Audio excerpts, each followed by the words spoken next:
अस्सलामुअलैकुम। मैं हूं आपकी दोस्त, आपकी host Sahibaz. Welcome to my channel hang out with Sahibaz. Like करें, सब्सक्राइब करें और मोटिवेट करते रहें। जैसे अल्हम्दुलिल्लाह यहाँ बच्चे जो देखते हैं वही सीखते हैं। ये वही अमल हो रहा है कि वो देखती हैं कि हमारी अम्मा, हमारे अब्बा सब जी नमाज़ पढ़ते हैं फजर में, फिर कुरान की तिलावत होती है। तो जनाब उसने भी देखा कि ये सब कुछ यहाँ पर हो रहा है, तो वो भी मेरे साथ आकर बैठ गई कि जनाब मैंने भी कुरान पाक पढ़ना है। मैंने कहा चलें, बहुत अच्छी बात है। इससे अच्छा अमल क्या हो सकता है कि बच्चे आपसे पॉजिटिव चीज़ सीखें।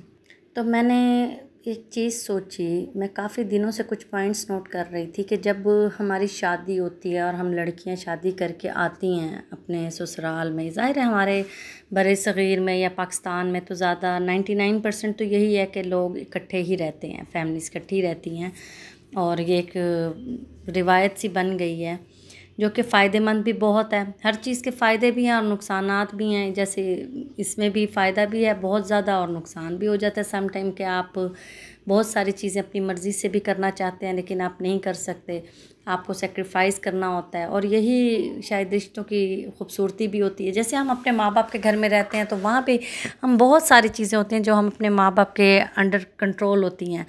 हम पेरेंट्स को ही सुनते हैं, उसी के मुताबिक ज़िंदगी गुजारते हैं। तो खैर जनाब, शादी तो मुझे लगता है फुल टाइम एक रिस्पॉन्सिबिलिटी है। सिवाय शादी की जो शॉपिंग होती है और जो शादी के फंक्शंस होते हैं ना, उसके बाद की जो ज़िंदगी है ना, असल वो है। और ये फुल ऑफ रिस्पॉन्सिबिलिटीज़ हैं। आपका जैसे जैसे दिन शादी के गुज़रते हैं, वो महीनों से फिर साल में, और फिर जब आप अपने शौहर के साथ रहना शुरू कर देते हैं मुस्तकिल, और आप देखते हैं कि उसकी पर्सनैलिटी में आपको बहुत सारी चीज़ें अच्छी भी लग रही होती हैं, बहुत सारी बुरी भी लगती हैं। इसी तरह शौहर को लग रहा होता है कि इसमें बहुत सारी चीज़ें अच्छी हैं, बहुत सारी बुरी भी हैं। तो हम ये थोड़ा सा यूँ बदल जाए, वो कहती है ये बदल जाए, तो ये दोनों एक दूसरे को चेंज करने की कोशिश कर रहे होते हैं, जो कि गलत होती है मेरे मुताबिक, नहीं चेंज करना चाहिए। तो ज़िंदगी एक खूबसूरत सफ़र है और इस सफ़र को आसान खुशगवार बनाने में मुझे लगता है सबसे जो अहम किरदार है ना, वो रिश्तों का ही होता है। और ये रिश्ते शौहर के साथ हो, बच्चों के साथ हो, ससुराल के साथ हो, या आपका अपना शादी के बाद मेके के साथ भी बड़ा चेंज हो जाता है। शादी के बाद जो रिलेशनशिप है ना, बड़ा चेंज आ जाता है उसमें भी। इन सब को बैलेंस करना और अपना समझदारी से इनको लेकर चलना बहुत मुश्किल है। बहुत सारी ज़्यादातर आपको कुर्बानियाँ ही देनी पड़ती हैं इन सब को सेट रखने के मामले में, कि ये सब सही रह जाएं, चलो मेरी खैर है। तो जनाब इसको लेकर चलना रिलेशनशिप को बहुत मुश्किल है। मैंने तो यही देखा, ये आसान नहीं है। आप शौहर के साथ रहते हैं, आपने उसकी जो पर्सनैलिटी में अच्छाइयाँ बुराइयाँ देखी होती हैं, शौहर ने बीवी में देखी होती हैं। वो दोनों एक दूसरे के साथ फिर भी मोहब्बत और शुक्रगुजारी के साथ रहते हैं, तो ये बहुत अच्छा रिलेशनशिप है। एक दूसरे को रिस्पेक्ट देते हैं, छोटी छोटी बातों पे एक दूसरे को अप्रिशिएट करते हैं। तो ये चीज़ें बहुत ज़रूरी हैं। ज़िंदगी का हुस्न बदल जाता है इन चीज़ों से। बहुत सारी जगहों पे आप इख्तलाफ भी करते हैं, और जब आप मियाँ बीवी में लड़ाई भी होती है तो सम टाइम वो बिल्कुल बच्चों जैसी होती है, वो उसका कोई सर पैर भी नहीं होता, लेकिन आप बिला वजह उस चीज़ पे आर्ग्यू कर रहे होते हैं। वो कह रहा होता है ये मेरी बात मान ले, वो कहती है ये मेरी मान ले। लेकिन खैर, जो ज़्यादा मोहब्बत करता है झुक वो जाता है, वो चाहे मर्द हो या औरत हो, और इसी तरह वो रिश्ते को अपने मजबूत करते चले जाते हैं। हर एक दिन जो नया आने वाला होता है वो मुझे लगता है इस रिश्ते में मज़ीद आपके ना एक्सपीरियंस को बढ़ाता है।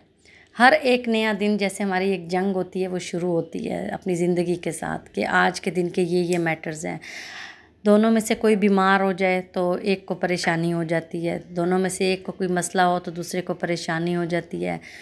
तो ये दोनों एक दूसरे का एहसास करके ये रिश्ता आगे बढ़ा सकते हैं, अदरवाइज़ ये रिश्ता नहीं चलता, ये बहुत मुश्किल हो जाता है। और एक दूसरे के लिए कुर्बानी देने का जज्बा, अगर आपको जैसे खाने की प्लेट में कोई अच्छी चीज़ होती है तो औरतों की अक्सरियत ऐसी होती है, वो अपने शौहर को वो अच्छी चीज़ दे देती हैं, कि वो मोहब्बत दिखाती हैं अपने शौहर से, अपने इसी तरह अपने बच्चों से। तो ये बड़ा एक ख़ूबसूरत इम्तिज़ाज होता है, आप दोनों एक दूसरे को अंडरस्टैंड करते हैं। एक दूसरे की गलतियों को, कोताहियों को भूलते हैं और माफ़ करने का ज़र्फ़ रखते हैं। और अपने रात में ख़ास तौर पर, सुबह होने का तो किसी को पता नहीं, ज़िंदगी अगले दिन मिलेगी कि नहीं।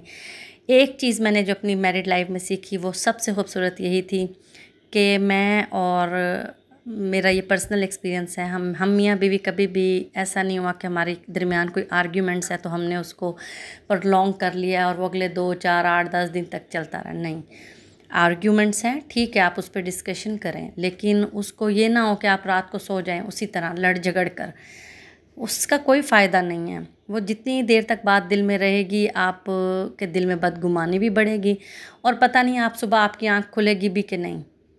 तो बेहतर है कि अपने झगड़े को दोनों मियाँ बीवी जल्द से जल्द ख़त्म कर लें। इससे रिश्ते की खूबसूरती भी बढ़ती है। और ये जो है ना, हमारे नबी पाक और अल्लाह ताला को तो हंसता मुस्कुराता मियाँ बीवी का जोड़ा पसंद है। तो हम फिर उस चीज़ पर क्यों ना अमल करें जो सुन्नत में भी है, जो हमारे अल्लाह को भी पसंद है। कहते हैं कि जब मियाँ बीवी झगड़े के बाद एक दूसरे को देखते हैं ना मुस्कुरा कर, तो अल्लाह ताला भी उनकी तरफ देख के मुस्कुराते हैं। देखें, इतनी शान है इस रिश्ते की। तो फिर इस रिश्ते के एक एक लम्हे को ज़ाया नहीं करना चाहिए। आपके आर्ग्यूमेंट्स हैं और वो लाजमी होंगे। हम बहन भाई होते हैं, एक घर में रहते हैं, एक माँ बाप से पैदा हुए होते हैं, और हमारे दरमियान कितने आर्ग्यूमेंट्स हो रहे होते हैं। वो कहती है मुझे ये नहीं चाहिए, भाई कहता है मैं ये लूँगा, वो दूसरी बहन कहती है ये हो, वो कहता है वो हो। तो इन सारी चीज़ों के ऊपर जो है ना, नहीं करनी चाहिए, इतना लंबा नहीं इन चीज़ों को लेकर चलना चाहिए। खैर जनाब, इन दोनों के रिश्ते में चलते चलते फिर आ जाते हैं हमारे बच्चे। हमारे बच्चे जो हमारी ज़िंदगी की सबसे बड़ी रौनक होती हैं और सबसे बड़ी अचीवमेंट्स होती हैं। माँ सारा दिन बच्चों के लिए और बाप सारा दिन बच्चों के लिए। सेक्रिफिकेशन का एक बहुत बड़ा दरवाज़ा, कहते हैं ना कि माँ के पैरों तले जन्नत है, तो कहा गया कि बाप उस जन्नत का दरवाज़ा है। तो फिर ये दरवाज़ा तो फिर तभी खुलेगा ना जब बच्चे होंगे। और अल्लाह ताला ने इतना बड़ा हमारे लिए मकाम रखा, एक को जन्नत का दरवाज़ा, एक के नीचे जन्नत ही रख दी पैरों तले।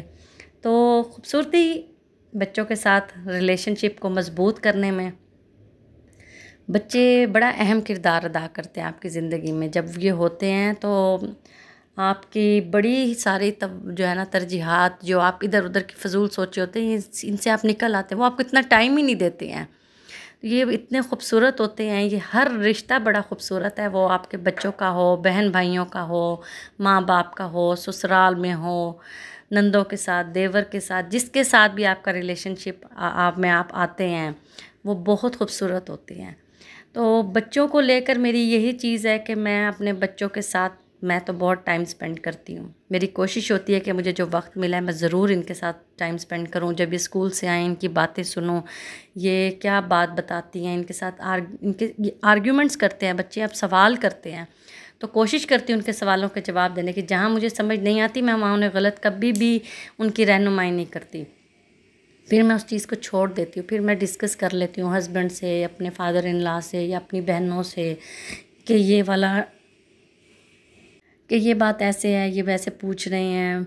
मतलब अपने बहन भाइयों से डिस्कस कर ले, जो आपको मतलब एतमाद वाले आपके लोग हैं, आप इनसे डिस्कस करें, उनसे पूछें, क्योंकि उनके बच्चे बड़े होते हैं, उनके पास एक्सपीरियंस होता है। आप अपने पेरेंट्स से डिस्कस कर सकते हैं, क्योंकि ये सबसे ज़्यादा आपके एतमाद के काबिल यही लोग होते हैं। ये आपके बच्चों से उसी तरह प्यार करते हैं जैसे आप प्यार करते हैं, तो वो आपको वही गाइडलाइन देंगे जो उनके लिए बेहतर होगी। अपने बच्चों के साथ आज के दौर में रिश्ता मजबूत करना बहुत ज़रूरी हो गया। इन्हें बाहर की दोस्तियों से बचा कर रखना है, तो इसके लिए यही है कि आप इनके दोस्त बनें, इनकी गलतियों को नज़रअंदाज करना शुरू करें, उस पर गुस्सा कम और रहनुमाई करने की कोशिश करें। हम माओं को अक्सर होता है वो हमारा कप टूट गया, तो हम बच्चों को इतना डांट देते हैं, उस छोटी सी मिस्टेक के ऊपर हम बिला वजह डांट देते हैं। तो हमें अपने गुस्से के ऊपर ख़ास तौर पर कंट्रोल करना है। कंट्रोल ऐसे करना है कि बच्चे को पता चले कि हमारी माँ को बुरा भी लगा है, और उसे ये भी पता चले कि ये मैंने गलत किया है, और उसे ये भी पता चले कि ये नेक्स्ट टाइम मैं इससे एहतियात कर सकता हूँ। उनके साथ जब हम वक्त गुजारते हैं ना, तो हमें बच्चों की सोच का पता चलता है। जब हम उनसे बात ही नहीं करेंगे तो हमें कैसे पता चलेगा कि हमारे बच्चे क्या सोच रहे हैं। तो इसीलिए इनके साथ वक्त गुजारें, खेलें कूदें, इनके जब स्टडी का टाइम होता है इनके साथ बैठें, इनको उसमें हेल्प करें, जब आप लोग खाना खाना बैठते हैं तो अपना टीवी, अपने फ़ोन, हर चीज़ बंद कर दें। मेरे घर का ये रूल है कि जब हम खाना खाने बैठते हैं तो हम लोग ये चीज़ें बंद कर देते हैं। सारे गैजेट, सारी डिवाइसेस बंद होती हैं। हम लोग खुद ही बैठते हैं, हम बातें करते हैं, अपना खाना एंजॉय करते हैं, और इससे खाने में जो बरकत और लज्जत है ना, वो आप आज़मा कर देखें, कई गुना बढ़ जाता है। तो इस तरह की चीज़ें जो है ना बहुत ज़रूरी हैं। इसी तरह जब ससुराल में हम रह रहे हैं तो बहुत सारी चीज़ें हैं, हम एक दूसरे की हमें नज़रअंदाज करनी होती हैं। हर बात को आप नहीं जाके डिस्कस कर सकते, हर चीज़ को आप जाकर नहीं बता सकते, और ये बहुत ज़रूरी होती है। चाहे ससुराल में आपके इन लॉज़ हैं, बड़े हैं, वो उनका भी ये ज़र्फ़ होता है, वो भी इग्नोर करते हैं, आने वाली को भी यही करना पड़ता है, और करना भी चाहिए दोनों तरफ से। वरना अगर आप छोटी छोटी चीज़ों पे भी बहस करेंगे तो ये अच्छा नहीं है कि ये कपड़ा यहाँ था, यहाँ क्यों नहीं है, वो चीज़ वहाँ थी, वहाँ क्यों नहीं है। हर चीज़ को वक्त लगता है। आप एक और घर से आती हैं, जिस घर में आती हैं वहाँ के लोगों का लिविंग स्टाइल डिफरेंट होता है, आपका बिल्कुल डिफरेंट होता है। तो उसको अपनाते अपनाते आपको उस चीज़ पर आते आपको एक वक्त लग जाता है, और ये बहुत मुश्किल है। ये सफ़र तय करना हर औरत के लिए मुश्किल होता है, आसान किसी के लिए नहीं है। अपनी पर्सनैलिटी के, अपनी पसंद नापसंद के अगेंस्ट जाकर चीज़ों को मैनेज करना, ये किसी लड़की के लिए आसान नहीं होता। जब हमारी सास आई होंगी, हमारी माँ जब बहू बनी होंगी, तो इन्होंने भी इसी सफ़र से ही गुजरी होंगी। जो मुश्किलात हम देख रही होती हैं उस घर में आकर, वो सब चीज़ें इन्होंने भी डील की होती हैं। तो हर औरत ही औरत के मसले को समझ सकती है, वही औरत ही दूसरी औरत की प्रॉब्लम्स को सही से, मुझे लगता है कि अंडरस्टैंडिंग तब वही कर सकती है, उसे वही अंडरस्टैंड कर सकती है। क्योंकि जब आप बीइंग अ वुमेन दूसरी वुमेन की मसाइल को नहीं समझेंगी तो फिर आदमियों को क्या पता, वो तो होते ही सारा दिन घर से बाहर हैं। उनके घर से बाहर होने की वजह से आप दोनों सास बहू ही घर में हैं, फिर बच्चे हैं। तो अपने दरमियान के रिश्ते को मजबूत करने के लिए ख़ास तौर पर इन दोनों ख़वातीन को जो है चीज़ों को इग्नोर करना पड़ता है। अगर चीज़ कोई बुरी लग भी जाए तो आप प्यार और इज़्ज़त के एक उसमें क्राइटेरिया में रहते हुए, एक एंगल में रहते हुए आप वो बात कर सकते हैं दोनों एक दूसरे से कि ये मसला है, निस्बतन इसके कि आप जाकर तो जो है ना मर्दों में बताते फिरें। उनके मसाइल भी और होते हैं, उनके भी प्रॉब्लम्स होते हैं। लेकिन खैर, सेक्रीफिकेशंस, कुर्बानियाँ, फिर वही बात आ गई, कुर्बानियाँ। हमारे यहाँ रिश्ते सिर्फ कुर्बानी से चलते हैं और इसी पर ही चलते रहेंगे। क्योंकि अगर मुझे लगता है कि हमें ना एक दूसरे को बदलना नहीं चाहिए। जो मेरी ट्रू फीलिंग्स यही हैं। हमारे रिश्ते में हम जिसके साथ भी बंधे हुए हैं ना, चाहे शौहर के साथ हैं, हमारे माँ बाप हैं, भाई बहन हैं, सास ससुर हैं, हमारे बच्चे हैं, जो इंसान जिस नेचर का है आप उसके साथ वैसे ही रहें, उसको वैसे ही डील करें। ये नहीं कि आप उसे कहें कि तुम मेरी पसंद में आ जाओ, जैसे मुझे अच्छा लग रहा है टोटली वैसे हो जाओ। ये मुमकिन ही नहीं है। अल्लाह ताला ने हर इंसान की एक मुख्तलिफ शख्सियत बनाई है। मेरी अलग शख्सियत है, मेरे शौहर की अलग है, मेरे बच्चों की अलग होगी, मेरे माँ बाप बहन भाइयों की अलग है, सब बहन भाइयों की डिफरेंट पर्सनैलिटी है, सोच अलग है। इसी तरह ससुराल में सबकी सोच अलग है। तो आप किसी को अपने मुताबिक नहीं बदल सकते। और रिश्ते की खूबसूरती कहीं ना कहीं फिर आर्ग्यूमेंट्स में आ ही जाती है कि आप एक जहन अगर होंगे, हर वक्त एक दूसरे को एसेस करते रहेंगे, तो ये तो कोई लाइफ नहीं है। आपको बताना पड़ेगा कि मैं अलग शख्सियत हूँ, मेरी अलग सोच है, मैं चीज़ें और एंगल से देखती और सोचती हूँ। आपके शौहर अलग एंगल से उसको देखेंगे, फिर आप किसी पॉइंट पे जाके उसमें से बेहतर हल निकाल सकेंगे। जब आप पूरी घर वाले बैठ के किसी टॉपिक पे मीटिंग करते हैं तो भी उसका यही जो है ना एंड निकलता है। हर बंदा अपनी अपनी सोच बताता है, उसके बाद आप एक पॉइंट पे आकर खड़े होते हैं कि हाँ, ये वाली जो बात है ये ठीक है, हमें इस पे अमल करना चाहिए। और वही घर मजबूत बनते हैं जहाँ पर रिश्तों में तवाज़ुन रह जाए, जहाँ पर एक दूसरे के ऐबों पर पर्दा डाला जा सके, इतना ज़र्फ़ हम में हो कि हम एक दूसरे की गलतियों को भुलाकर आगे बढ़ सकें। ये नहीं कि उसी बात को लेकर बैठे रहें और वो लंबी होती चली जाए। अगर रिश्ते निभाने हैं तो ज़र्फ़ बड़ा करना पड़ेगा। जब अल्लाह हमारे गुनाहों को माफ़ कर सकता है तो हमें अल्लाह की ये इतनी बड़ी नेमत और अल्लाह ताला का इतना बड़ा अमल हम क्यों नहीं अपना सकते। जब हम अल्लाह को मानते हैं तो फिर अल्लाह की क्यों नहीं मान सकते। अल्लाह को मानते हैं तो फिर अल्लाह की भी मानें। और अपने रिश्तों में हमें एक दूसरे के साथ प्यार, मोहब्बत, इज़्ज़त बहुत ज़रूरी है, ये होनी चाहिए और रखनी चाहिए। अपना बहुत सा ख्याल रखें, अपने रिश्तों का भी अपने से जुड़े हुए बहुत ख्याल रखें।